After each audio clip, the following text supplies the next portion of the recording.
નમસ્તે ખેડૂત મિત્રો, ખાસ આજની કૃષિ માહિતી કે અત્યારે જીરાના પાકની અંદર ક્યાંય ને ક્યાંય સુકારાનો પ્રશ્ન જોવા મળી રહ્યો છે. તો આ સુકારાના પ્રશ્નને આપણે કેવા કેવા મોલિક્યુલરથી અટકાવી શકીએ, અથવા જે ખેડૂત મિત્રોને પોતાના ખેતરની અંદર સુકારો દેખાતો નથી એવા ખેડૂત મિત્રો સાવચેતીના ભાગરૂપે કઈ કઈ બાબતોની કાળજી રાખે તો આવનારા દિવસોની અંદર એવા ખેતરોની અંદર આપણે સુકારાનો જે પ્રશ્ન આવવાનો છે એને આપણે ઘણા બધા અંશે ટાળી શકીએ. તો આ વિષય ઉપર આજે આપણે ચર્ચા કરીશું. તમે જોઈ રહ્યા છો એ ખેતીના દવાખાના યુટ્યુબ ચેનલ તથા ખેડૂત મૂળ ધોરાજીમાં આપ સર્વે ખેડૂત મિત્રોનું હાર્દિક સ્વાગત છે. જો તમે અમારા ફેસબુક પેજ ખેતીના દવાખાના અથવા અમારા યુટ્યુબ ચેનલ ખેતીના દવાખાના ઉપર નવા હોય તો તમે એને સબસ્ક્રાઇબ અને એને ફોલો કરો, જેથી કરીને અમારા દ્વારા મૂકવામાં આવતી ખેતીલક્ષી ઉપયોગી માહિતી કે વિડીયો એ આપ લોકો સુધી સરળતાથી અને વહેલી તકે પહોંચી જાય એવી આશા સાથે. તો ખાસ આજનો આપણો વિષય છે કે જીરાના પાકમાં આવતા સુકારાનું નિયંત્રણ. જીરાના પાકની અંદર જે સુકારો આવે છે એનું નિયંત્રણ કરતા પહેલા જીરાના પાકની અંદર સુકારો આવે છે એની ઓળખ એ ખૂબ જરૂરી છે. તો તમે જ્યારે જીરાના ફિલ્ડ ઉપર જાઓ, જીરાનો છોડ એક બે દિવસ પહેલા લીલો હોય અને એ અચાનક જ એક બે દિવસની અંદર ઢળી જાય અને એ પ્લાન્ટને તમે ઉપાડી લ્યો, એના મૂળનો ભાગ તમે છેદન કરો અને આ મૂળના ભાગની અંદરથી ક્યાંય ને ક્યાંય કાળા અથવા તો કથાઈ કલરના જો ટપકા જોવા મળે તો સમજવાનું કે આ ફૂગજન્ય રોગ છે અને આ સુકારો છે. તો એનું નિયંત્રણ કરવું એ ખૂબ જરૂરી છે. જે વિસ્તારોની અંદર સુકારાનો પ્રશ્ન જોવા મળતો હોય તો એવા લોકોએ મારા વ્યક્તિગત અનુભવોના આધારે ખાસ નોંધ કે જ્યારે સુકારાની શરૂઆત આપણા ખેતરની અંદર થઈ જાય ત્યારે આપ લોકોએ પિયત વ્યવસ્થાપનને તુરંત બંધ કરી દેવું જોઈએ, કારણ કે સુકારો એ પાણીની સાથે ફેલાતો એક રોગ હોવાથી અથવા તો એક ફૂગ હોવાના કારણે આપણે પિયત આપવાનું તુરંત બંધ કરી દેવું જોઈએ. ખાસ જેવા વિસ્તારોની અંદર અથવા તો જેવા ખેતરોની અંદર સુકારાનો પ્રશ્ન દેખાતો નથી એવા ખેડૂત મિત્રોએ પ્રિકોશન એટલે કે સાવચેતીના ભાગરૂપે કઈ કઈ બાબતોનું ધ્યાન રાખવું જોઈએ, અથવા તો આપણા ખેતરમાં સુકારો ન આવે અથવા તો ઘણા બધા અંશે ઓછો આવે એના માટે આપ લોકોએ જૈવિક નિયંત્રણ તરીકે ખાસ ટ્રાઇકોડર્મા અને સુડોમોનાસ એક એકરની અંદર તમે 1 થી 1.5 કિલો ગાયના છાણ અથવા છાણિયું ખાતર અથવા તમે રેતી ભેગું મિક્સિંગ કરીને આપશો તો એની અંદર આપણા સારામાં સારું પરિણામ મળી શકે છે.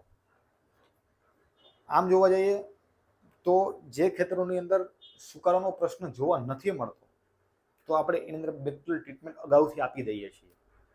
જ્યારે તમે ટ્રાઇકોડર્મા અને સુડોમોનાસ આપવાના હો ત્યારે તમારી જમીનની અંદર ભેજ હોવો જરૂરી છે, અને જો તમારી જમીનમાં ભેજ હશે તો આપને વધુ સારા પરિણામ મળી શકે છે. પરંતુ જે ખેતરોની અંદર આપને સુકારો દેખાય છે એને એકાએક રોકવો એ જરૂરી છે. તો એની અંદર આપણે કેમિકલ ટ્રીટમેન્ટ કરવી જોઈએ અને એમાં કોઈ નુકસાની નથી. તો રાસાયણિક નિયંત્રણની અંદર મેટાલેક્ઝિલ પ્લસ મેન્કોજેબ એક પંપની અંદર તમે 40 થી 50 ગ્રામ લખી નાખીને છંટકાવ કરશો તો પણ એની અંદર સારામાં સારું આપણને પરિણામ મળે છે.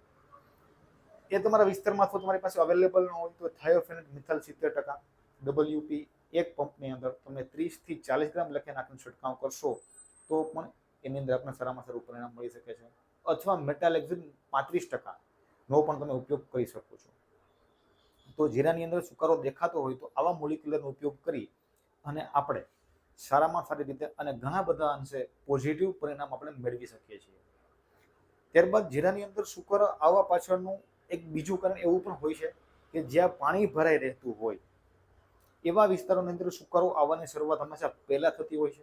તો આપણા વિસ્તારમાં જો પાણી ભરાતું હોય તો પાણીના યોગ્ય નિકાલની વ્યવસ્થા કરવી જોઈએ. તેમજ એકને એક ખેતરની અંદર વારંવાર જીરાનો પાક લેવામાં આવે તો પણ સુકારો આવવાની શક્યતા વધી જતી હોય છે. તો પાકની ફેરબદલી કરવી એ પણ ખૂબ જરૂરી છે.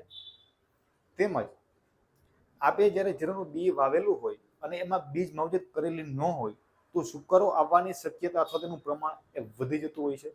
તો જે લોકોએ બીજ માવજત કરેલી નથી એવા લોકો જ્યારે ફરી વખત જીરું આવે ત્યારે ખાસ એની અંદર કાર્બાક્સિન અને થાઇરામની બીજ માવજત કરી અને જો વાવશે તો સુકારો આવવાની શક્યતા ઘણા બધા અંશે ઓછી થઈ જાય છે. તો આપણે આવી સામાન્ય બાબતોનું ધ્યાન રાખી અને જીરાના પાકની અંદર આપણે અગાઉથી પ્રિકોશન માટે ટ્રાઇકોડર્મા અને સુડોમોનાસ, અને જો સુકારો દેખાતો હોય તો મેટાલેક્ઝિન પ્લસ મેન્કોજેબ અથવા થાયોફેનેટ મિથાઇલ જેવા મોલિક્યુલરનો ઉપયોગ કરશું તો આપણે જે કંઈ સુકારો છે એમાં આપણે ઘણા બધા અંશે રાહત જોવા મળશે. તો ખેડૂત મિત્રો, આ માહિતી તમને કેવી લાગી? જો આ માહિતી તમને યોગ્ય લાગી હોય તો તમે તમારા અન્ય ખેડૂત મિત્રો સુધી શેર કરો. અને ખાસ આ દવાના અથવા તો આ માવજતના આપના ખેતરની અંદર પ્રયાસ કર્યા પછી તમને કેવું પરિણામ મળ્યું એ તમારો અભિપ્રાય અમને કોમેન્ટ બોક્સની અંદર લખીને જણાવો. હું તમારી કોમેન્ટની રાહ જોઈને બેઠો છું. એવી જ આશા અને એવા જ વિશ્વાસ સાથે ભારત માતા કી જય.